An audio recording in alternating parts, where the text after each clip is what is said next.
집 한 채에 올인하고 살면 노년에도 삶이 매우 어려워질 수 있다라는 말씀을 좀 드리고 싶습니다.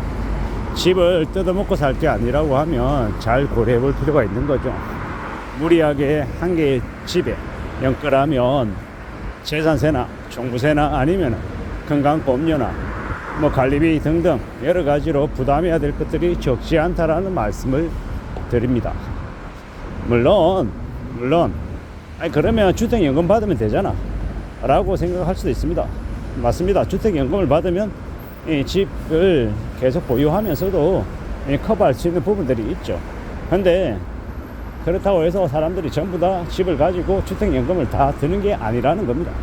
주택연금을 꺼려하는 사람들도 적지 않기 때문에 주택연금을 가입하지 않고 이제 집을 계속 끌어안고 사는 사람들, 그런 사람들에 대한 이야기다라고 봐주시면 좋을 것 같습니다.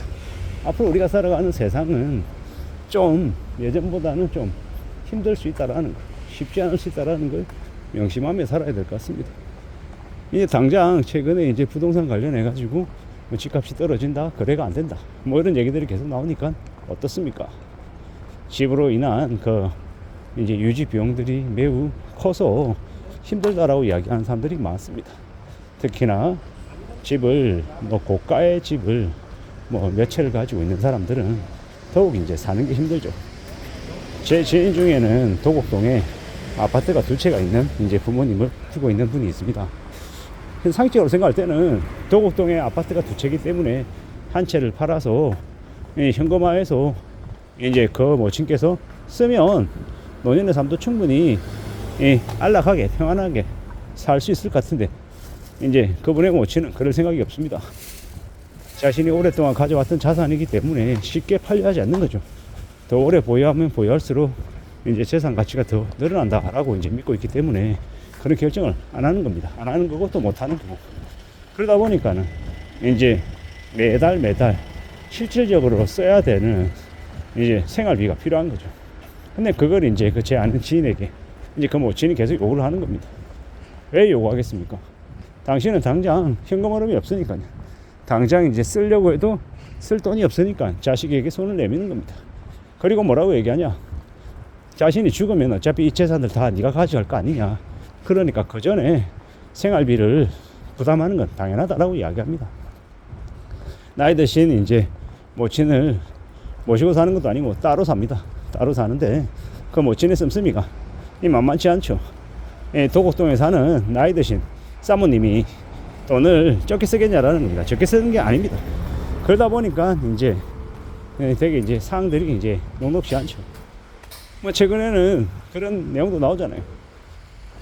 아파트 하나 가지고 있는 한 노인이 기초생활 수급자 수준의 삶을 살고 있다고 알고 봤더니 팔아가는 그 집을 못 팔겠다라고 해서 이제 당장에 현금화할 수 있는 건 없고 그저 이제 번듯한 아파트 외에 나머지 거는 가지고 있는 게 없다 보니까 돈 들어갈 곳은 너무 많고 그러다 보니까 생활이 되게 이제 어려워지더라라는 거죠.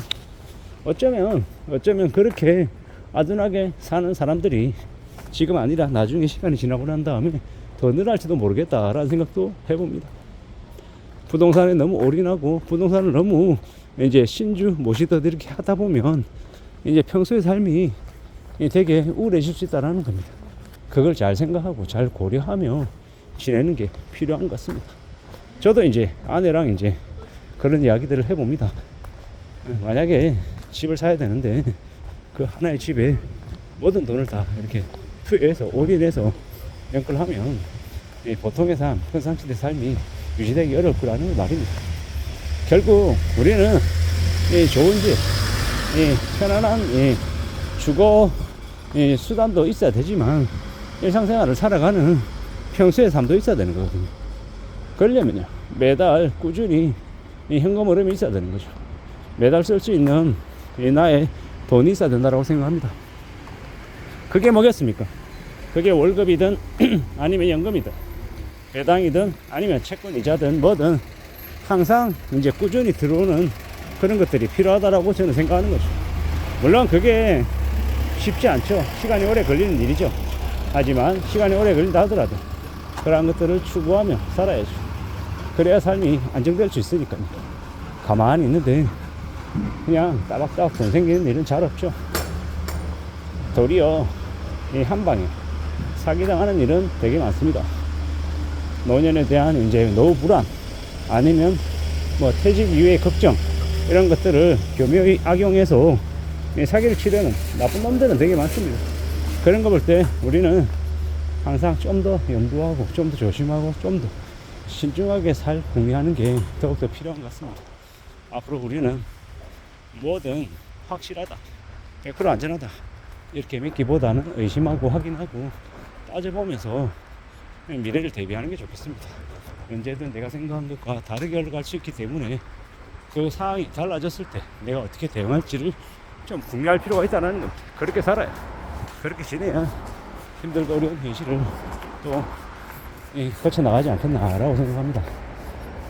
앞으로 우리는 더 힘들고 더 어렵고 더 막막한 상황들을 맞이할 수 있다라는 것, 그걸 인정하고 지내야 되겠습니다. 그러지 않으면 이제 나중에 상황이 되게 이제 많이 꼬이게 되는 거죠. 집을 사놓으면, 지금 집 사놓으면 몇 년 안에 3배가 된대, 4배가 된대, 이런 호황된 얘기에 혹해가지고 빠져들면 큰일 난다라는 겁니다. 그리고 이자가, 대출 이자가 뭐 3%다 4%다, 아이 싸니까 괜찮다, 이렇게 너무 또 만만하게 생각해서도 안 된다는 겁니다. 요새 집 하나 사는데 5억이다 7억이다 너무 수월하게 쉽게 빚을 내는 경우가 많은데, 빚 5억 낼 때 권리금이 예를 들어 250이다 280이다 라고 하면 어떻게 되겠습니까?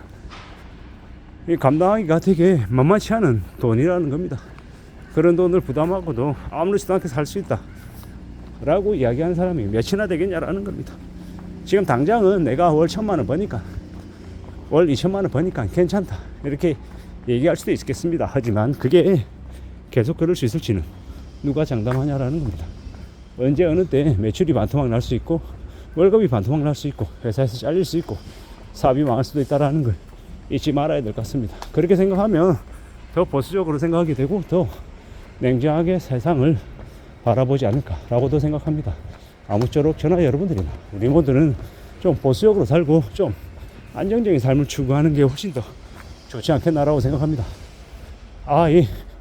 이 가는 길을 좀 바꿨더니 오르막길이 좀 많아가지고 좀 숨이 차네요. 양해 부탁드립니다.